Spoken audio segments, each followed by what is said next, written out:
Supreme court में article 370 को लेकर मैराथन सुनवाई चली और तकरीबन 16 दिन की सुनवाई के बाद फैसला रिजर्व रख लिया गया। अकबर लोन का मुद्दा उठा और उनकी तरफ से एफिडेविट भी दिया गया। बहुत कुछ हुआ है इन 16 दिनों में। इस मैराथन सुनवाई में बहुत सारे मुद्दे आए, चाहे संविधान को लेकर के मुद्दे हों, चाहे पॉलिटिक्स को लेकर हों, चाहे वहाँ पर पॉलिटिकल प्रोसेस को लेकर हों, चुनाव को लेकर हों, स्टेटहुड को लेकर हों। बहुत सारे मुद्दे हैं, सभी पर बात रखी गई। लेकिन बुनियादी तौर पर ये जो पूरा मुद्दा था वो इस बात से रिलेटेड था, 5 अगस्त 2019 को जो फैसला लिया गया था केंद्र सरकार के जरिए से 370 को खत्म करने का, उसमें अमेंडमेंट करके उसकी रूह सल्ब कर लेने का, वो फैसला क्या आईनी था, क्या संवैधानिक था, क्या कॉन्स्टिट्यूशन में उसको जायज़ करार दिया जा सकता है। इसी तमाम मुद्दों पर बात करेंगे और हमारे साथ हैं हमारे कोर्ट में जो एक एक पल की रिपोर्टिंग करते रहे सुशील पांडे जी, हमारे सीनियर रिपोर्टर हैं। सुशील भाई, बताइए कि ये तमाम दलीलें आज पूरी हो गई हैं जिस तरीके से, अगर बड़ी बड़ी बुनियादी दलीलों की बात करें, क्योंकि कहीं ना कहीं जो जम्मू कश्मीर की संविधान सभा थी उसका सबसे बड़ा सवाल है, तो ये क्या दलील है और आम दर्शक इसको को कैसे बताएंगे आप कि आखिर ये दलील क्या है? आज देखिए खुरन, इस पूरे मामले में टोटल 22 याचिकाएं सुप्रीम कोर्ट में दाखिल की गई थी, जिसमें केंद्र सरकार के द्वारा जो आर्टिकल 370 को हटाया गया उसके फैसले के खिलाफ थी। उनकी तरफ से जो याचिकाएं दाखिल की गई उसमें ये साफ तौर से खुरम कहा गया कि जो फैसला केंद्र सरकार के पास, यानी कि जो संसद ने फैसला लिया, ये फैसला फिलहाल उनको लेने का अधिकार नहीं है। वजह इसकी ये बताई गई कि चूंकि जो जम्मू कश्मीर है उसका संविधान फिलहाल अलग था। जब राजा मिहिर सिंह थे उस दौरान, हरि सिंह माफ कीजिएगा, उस समय जब जम्मू कश्मीर को भारत के साथ विलय करना था तो कुछ शर्तों के साथ विलय करना था। लेकिन अब यहाँ बड़ा सवाल जो कपिल सिब्बल के द्वारा उठाया गया, जो संवैधानिक पहलू था, वो ये था कि चूंकि जम्मू कश्मीर जो है वो एक अलग प्रकार का राज्य था, वहाँ पर एक चुनी हुई संविधान सभा थी। चूंकि संविधान सभा अगर किसी राज्य में है, अगर वहाँ पर कोई भी चुनी हुई सरकार थी, तो उसके जो चुने हुए लोग हैं इस पूरे मामले में, उनका फैसला या उनकी सहमति के कोई भी अगर फैसला लेना होता है तो वो फिलहाल राष्ट्रपति के द्वारा सिफारिश के आधार पर ही लिया जा सकता है। चूंकि जम्मू कश्मीर की स्थिति ये थी कि जब ये पूरा फैसला लिया गया उस दौरान वहाँ संविधान सभा अनिश्चितकालीन के लिए भंग थी, तो प्राइम जो अथॉरिटी थी वो राष्ट्रपति और उपराज्यपाल थे। राष्ट्रपति के द्वारा एक नोटिफिकेशन जारी किया गया और उसके बाद संसद ने अपनी जो कार्रवाई है वो आगे बढ़ाई। अब यहाँ पर जो पेच फंसा वो ये कि अगर वहाँ की चुनी हुई जो चुने हुए नुमाइंदे हैं, जो चुने हुए लोग हैं, अगर उनकी सहमति की या उनकी सिफारिश के बिना इस दिशा में सरकार आगे बढ़ती है तो क्या ये संविधान के दिए हुए अधिकारों का वायलेशन नहीं है? क्या जो वहाँ पर चुने हुए लोग हैं, अगर उनके द्वारा सहमति नहीं ली जाती है राष्ट्रपति के द्वारा, जो फिलहाल बाध्य हैं किसी भी राज्य में, अगर वो यूनियन टेरिटरी या जम्मू कश्मीर के ऐसे राज्य हैं जहाँ पर राष्ट्रपति सर्वमान्य होता है, लेकिन वहाँ पर जो चुने हुए लोग होते हैं, जो सदस्य होते हैं खुर्रम, उनकी भी जो सिफारिश है वो लेना बहुत आवश्यक है। और कपिल सिब्बल, दुष्यंत दवे, राजीव धवन, उनकी तरफ से दलीलें सुप्रीम कोर्ट में संवैधानिक तौर पर बहुत सारी दी गई। राजा हरि सिंह की ही बात ना करें, ब्रिटिश काल के दौरान जब जम्मू कश्मीर अलग था उस दौरान की स्थिति क्या रही, इसकी भी जानकारी सुप्रीम कोर्ट के समक्ष रखी गई। लेकिन एक सवाल आपसे पूछना चाहूँगा। जिस तरीके से केंद्र सरकार की तरफ से ये कहा गया कि संवैधानिक था, कि वहाँ के लोगों से पूछा जाना चाहिए था, लेकिन ये जो इसमें जो पेंच है कि वहाँ के चुने हुए नुमाइंदे या वहाँ पे चुने हुए लोग, जो वहाँ की असेंबली, वहाँ के नेता मौजूद नहीं थे, गवर्नर ने ही साइन किए, तो इसमें लोकतांत्रिक पहलू है, क्योंकि लोकतंत्र तो ये होता है कि सीधे तौर पर कि लोकतंत्र में लोग ही सरकार होते हैं, खुद उनका फैसला होता है। तो क्या संवैधानिक तौर पर गवर्नर भी संविधान के तहत ही आते हैं? तो ये जो पहलू है ये लोकतंत्र को कमज़ोर करता है या संवैधानिक तौर पर कह सकते हैं कि लोकतंत्र तो भले कमज़ोर हो गया लेकिन संवैधानिक तौर पर जो प्रक्रिया थी वो ठीक हो गई, क्योंकि वहाँ पर असेंबली या विधानसभा मौजूद नहीं थी? देखिए इसको सीधे तौर पर अगर संवैधानिक पहलुओं के आधार पर अगर खुर्रम देखें तो केंद्र सरकार ने इसमें तमाम पहलुओं को बहुत ध्यान में रखते हुए कार्यक्रम आगे बढ़ाया था। चूंकि वहां पर जब संविधान सभा भंग थी तो जब संविधान सभा अगर वहां नहीं रहती है तो प्राइम अथॉरिटी जो होता है वो उपराज्यपाल होता है। यानी कि उपराज्यपाल के पास ये पर्याप्त अधिकार होता है कि अगर चुनी हुई अगर सरकार वहां पर नहीं है, चुनी हुई संस्था नहीं है, तो राज्यपाल के पास ये अधिकार है कि उसे ही चुनी हुई सरकार की अथॉरिटी होती है फैसला लेने की, क्योंकि संविधान सभा तो अनिश्चितकालीन के लिए भंग थी।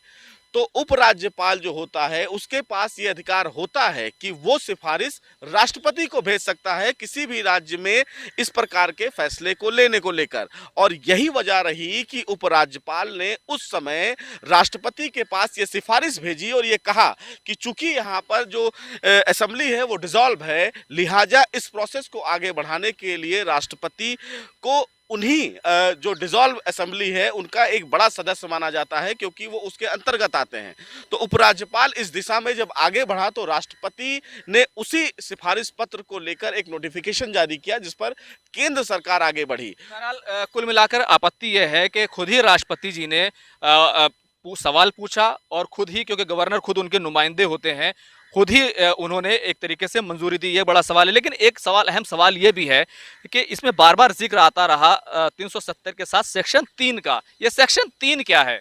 जी देखिए, सेक्शन 3 जो ये है, जो ये असेंबली को स्ट्रांग करता है, जिसमें जो चुनी हुई सरकार है, चुनी हुई सरकार की सिफारिश को लेना जरूरी है, ये सेक्शन 3 बार बार बताता है। और यही बात राजीव धवन ने भी उठाया कि भले ही वहां असेंबली डिसॉल्व थी, उपराज्यपाल के पास ये अधिकार था, लेकिन उपराज्यपाल की भी ये ड्यूटी बाउंड है कि वो चुने हुए लोगों से उनकी राय लें।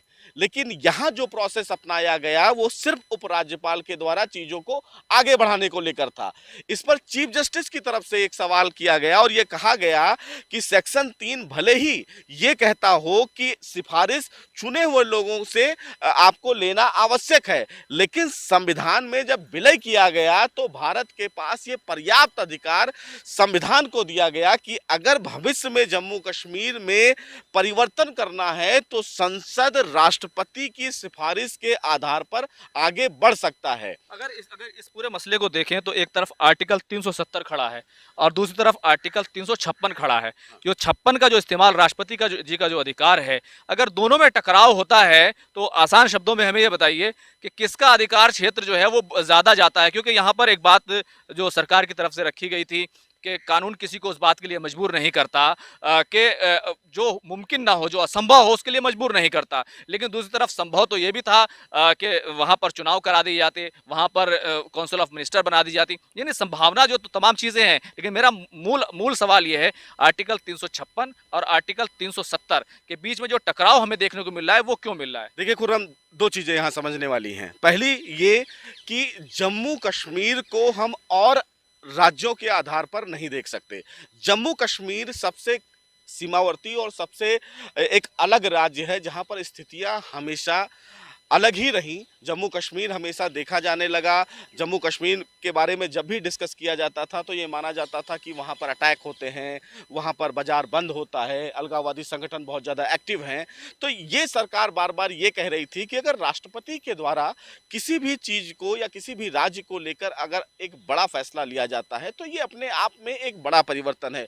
चूँकि राष्ट्रपति जो हैं वो भारत के हेड हैं, राष्ट्रपति संविधान के जनक माने गए हैं। अगर राष्ट्रपति के द्वारा किसी भी कानून को लेकर या किसी भी राज्य में सिफारिश को लेकर चीजें आगे बढ़ती हैं तो ये उनके पास अपना अधिकार है, जहां उनके इस फैसले को रिव्यू करने के लिए शायद आर्टिकल 142 के तहत सिर्फ सुप्रीम कोर्ट को ही इजाजत है, लेकिन उसके लिए भी एक दरवाजा तय कर दिया गया है।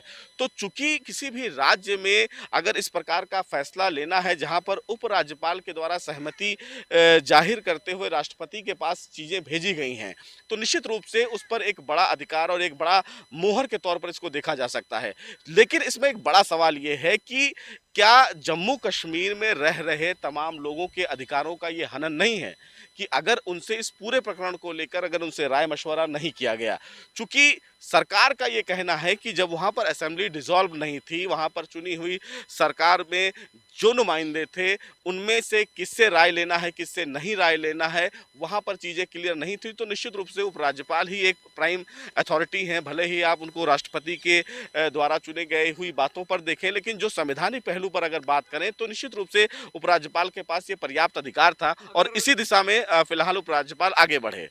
कई तरह की बातें हुई। एक तरफ तो जहां ये सवाल था कि गवर्नर लोगों का नुमाइंदा नहीं हो सकता, उनकी बात नहीं कर सकता क्योंकि वो राष्ट्रपति के द्वारा भेजे जाते हैं। दूसरी तरफ ये भी कहा गया कि राष्ट्रपति जी जो लोग हैं, जो वहाँ की संविधान सभा है या दूसरे जो लोग हैं, उनकी ख्वाहिशों को, उनकी विल्स को पूरा करने के लिए तो नहीं बैठे हैं राष्ट्रपति जी। ये जो टकराव दोनों दलीलों में नजर आता है, ये सुप्रीम कोर्ट के सामने कितना बड़ा सवाल है? देखिए, निश्चित रूप से ये सुप्रीम कोर्ट के समक्ष बड़ा सवाल है, लेकिन इसका सीधे तौर पर केंद्र सरकार की तरफ से बचाव किया गया। केंद्र सरकार की तरफ से सुप्रीम कोर्ट के समक्ष ये भी बातें रखी गई कि जम्मू कश्मीर जिस दिशा में पहले जाना जाता था, इस फैसले के बाद कितना बदला जम्मू कश्मीर। उनकी तरफ से बहुत सारी दलीलें रखी गई। उनकी तरफ से ये कहा गया कि अब वहाँ पर फिलहाल स्टोन पेल्टिंग की जो घटनाएँ हैं वो बहुत कम हो गई हैं। जम्मू कश्मीर विकास की राह में आगे बढ़ा है, डेवलपमेंट के जो कार्य हैं वो बहुत ज़्यादा बढ़ गए हैं, स्कूल कॉलेजेस जो हैं वो खुलने लगे। सबसे बड़ी बात जो वहाँ पर केंद्र सरकार बार बार सुप्रीम कोर्ट के समक्ष रख रही थी, वो ये रख रही थी कि जो वो वहाँ के युवा हैं उनको मुख्य धारा में जोड़ने के लिए बहुत सारे प्रोग्राम्स, जागरूक अभियान चलाए जा रहे हैं, क्योंकि युवा को बरगलाने की कोशिश बार बार की जा रही थी। जम्मू कश्मीर के समक्ष जो मामला है वो ये है कि क्या जम्मू कश्मीर में जो फिलहाल लोगों के अधिकार हैं, जो आज़ादी के बाद से शायद उनको नहीं मिले, इस फैसले के बाद उनको मिलना शुरू हो गया।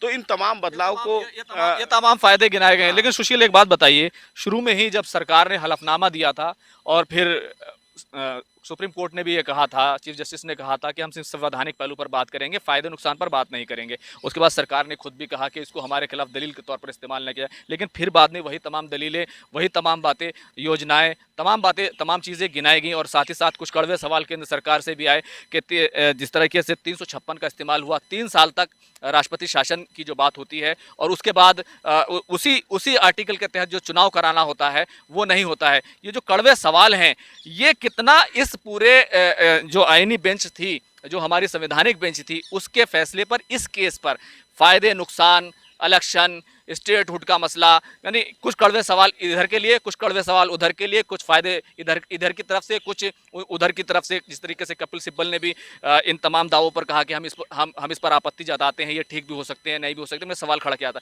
कितना इस पर फर्क डालने वाले हैं, फर्क पड़ेगा, इस प्रभाव पड़ेगा इन पूरे आंकड़ों का और इन तमाम आपत्तियों का? जी देखिए, सबसे पहली बात, जम्मू कश्मीर और लद्दाख की जो स्थिति थी, उस स्थिति को जानने के लिए खुद संविधान पीठ के जो जज हैं डीवाई चंद्रचूड़, उनके द्वारा सवाल केंद्र सरकार से किया गया था और उन्होंने ये पूछा था कि एक मजबूत लोकतंत्र में अगर आप बदलाव की बात करते हैं तो जम्मू कश्मीर बदला कितना। केंद्र सरकार ने कभी अपनी तरफ से ये नहीं जताया कि हम 370 को हटाने के बाद कितनी चीज़ें बदली, और इसको रिकॉर्ड पर भी नहीं लिया गया, क्योंकि जब संविधान पीठ ये जानना चाह रहा था कि एक मजबूत लोकतंत्र के लिए बदलाव कितना विकास जरूरी है, तब केंद्र सरकार ने ये दलीलें दी। हालांकि कपिल सिब्बल ने इसका विरोध किया, जो साथी उनके वकील हैं उन्होंने इसका विरोध किया कि अभी यहाँ मामला संविधान पीठ से जुड़ा हुआ है, संवैधानिक पहलुओं पर जुड़ा हुआ है, लिहाजा कश्मीर में बदलाव कितना हुआ इस पर कोर्ट को नहीं जाना चाहिए। वो आपत्ति जता रहे थे कि बहुत सारे लोगों को जेल में रखा गया, नजरबंद रखा गया, ये तमाम आपत्तियां उन्होंने जताई थी। हाँ, लेकिन सबसे बड़ा सवाल है कि देखिए, जम्मू कश्मीर भले ही सरकार की तरफ से बदला गया, लेकिन सुप्रीम कोर्ट के समक्ष दो बातें थीं जो लोकतांत्रिक देश की मजबूती के लिए बहुत ज़्यादा जरूरी थी, जिसमें चुनाव एक पहला मुद्दा रहा कि अगर सरकार ने जम्मू कश्मीर में बदलाव किया है और आंशिक तौर पर उसे यूनियन टेरिटरी बनाया है, तो ये कितने समय तक यूनियन टेरिटरी रहेगा, ये सरकार को जानना ये संविधान पीठ को जानना बेहद आवश्यक था।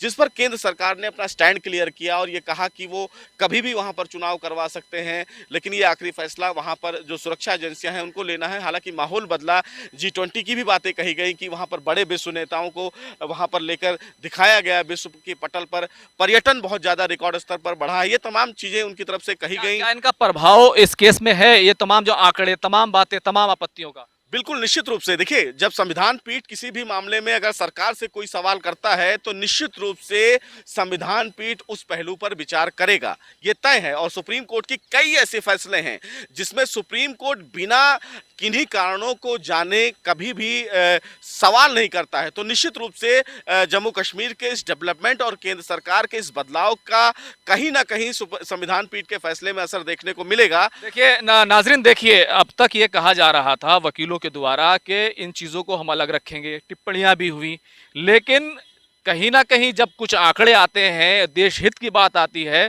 तो उसका असर केस पर पड़ता ही पड़ता है। यह सुशील पांडे जिन्होंने पल पल की रिपोर्टिंग की है, पल पल मौजूद रहे हैं, उस बेंच के सामने मौजूद रहे हैं, वहाँ वकीलों के सामने मौजूद रहे हैं, उनकी उनकी एक एक इशारे को, उनके एक एक ऑब्जर्वेशंस को नोटिस किया है, वो ये कह रहे हैं कि प्रभाव ज़रूर पड़ेगा। सुशील, आखिरी सवाल आपसे, आखिर ये केस किधर जा रहा है? दोनों तरफ से बड़े बड़े वकील खड़े हुए, संविधान कॉन्स्टिट्यूशन के एक्सपर्ट खड़े हुए, दोनों तरफ से दलील रखी गई। एक तरफ कपिल सिब्बल थे, दूसरी तरफ तुषार मेहता थे, एक तरफ अटॉर्नी जनरल थे, दूसरी तरफ गोपाल सुब्रमण्यम थे, राजीव धवन थे। केस किधर जा रहा है?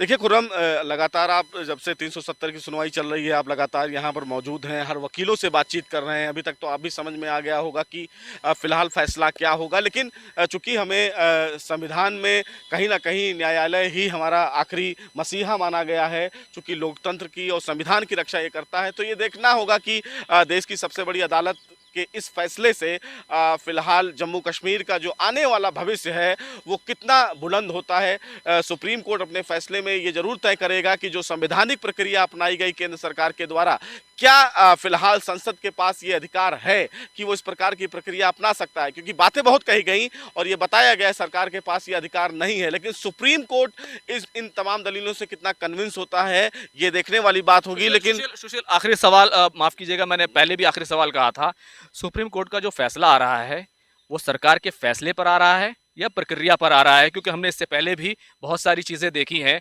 राफेल को लेकर और कई दूसरे मामले देखे हैं जिसमें यही सवाल था, सरकार का फैसला सही था, गलत था, लेकिन सरकार का फैसला जो आ रहा है वो सरकार के 370 हटाने, उसमें अमेंडमेंट को लेकर आ रहा है। फैसले पर है, सही है गलत को बताएगा या फिर प्रक्रिया की बात करेगा? बिल्कुल खुर्रम, एकदम सही सवाल आपने ये पूछा। सरकार के द्वारा जो अपनाई गई प्रक्रिया है संविधान 370 को हटाने को लेकर, सुप्रीम कोर्ट अपना फैसला उसी पर देगा। सुप्रीम कोर्ट ये बताएगा कि केंद्र सरकार के द्वारा आर्टिकल 370 को लेकर जो प्रक्रिया अपनाई गई उपराज्यपाल, राष्ट्रपति और उसके बाद संसद के द्वारा, क्या वो प्रक्रिया संविधान के निहित थी या संविधान के खिलाफ थी, ये सुप्रीम कोर्ट तय करेगा। और सुप्रीम कोर्ट का ये फैसला अपने आप में आने वाले दिनों में एक बड़ा फैसला होगा, क्योंकि आर्टिकल 370 के मामले में केंद्र सरकार की भी उतनी नज़र इस फैसले पर है जितनी ही दूसरे पक्षकारों की है। तमाम पक्षकारों की तरफ से अंबेडकर की बातें कही गई और चार्ल्स विल्स की बातें कही गई, पाकिस्तान की भी बातें कही गई और तमाम दलीलें दी गई। लेकिन अब आखिरी फैसला सुप्रीम कोर्ट के समक्ष है। सुप्रीम कोर्ट में जम्मू कश्मीर के इतिहास की अगर बात करें और भविष्य की बात करें तो उन तमाम दलीलों को जोड़ा गया और ये बताया गया कि तब कश्मीर कैसा था और अब कश्मीर कैसा है, जिसका असर हमें आने वाले दिनों में खुर्रम फैसले पर जब आएगा तब देखने को जरूर मिलेगा। बहुत बहुत शुक्रिया सुशील। तो देखिए, ये फैसला ना सिर्फ जम्मू कश्मीर के लिए अहम है बल्कि उन तमाम राज्यों के लिए अहम है जिनके बारे में ये कहा जा रहा है कभी भी सरकार उनका भी राज्य का दर्जा छीन सकती है। और साथ ही साथ देश की सियासत के लिए भी अहम है, क्योंकि मुद्दा देश की राजनीति में, देश की सियासत में बहुत ही भरपूर तरीके से गूंजता रहा है और आज भी गूंज रहा है। संसद तक में तमाम तरह के बयान दिए जाते हैं आर्टिकल 370 को लेकर, 35A को लेकर। न सिर्फ देश की सियासत इस फैसले से एक अलग रुख पर जा सकती है, साथ ही साथ जम्मू कश्मीर का भविष्य भी है ये फैसला तय करेगा। उम्मीद करेंगे जो कुछ भी हो देश हित में हो, सुप्रीम कोर्ट ऐसा एक तारीखी फैसला सुनाए जिसमें पूरे देश का हित हो, पूरे जम्मू कश्मीर जो है वो तरक्की के रास्ते पर आगे बढ़े और वहाँ पर अमन शांति तमाम चीज़ें बहाल हो। मुझे इजाज़त दीजिए, मैं हूँ खुर्रम शहजाद, मेरे साथ सुशील पांडे थे। फिर हाजिर होंगे किसी और जो अहम मुद्दे के साथ।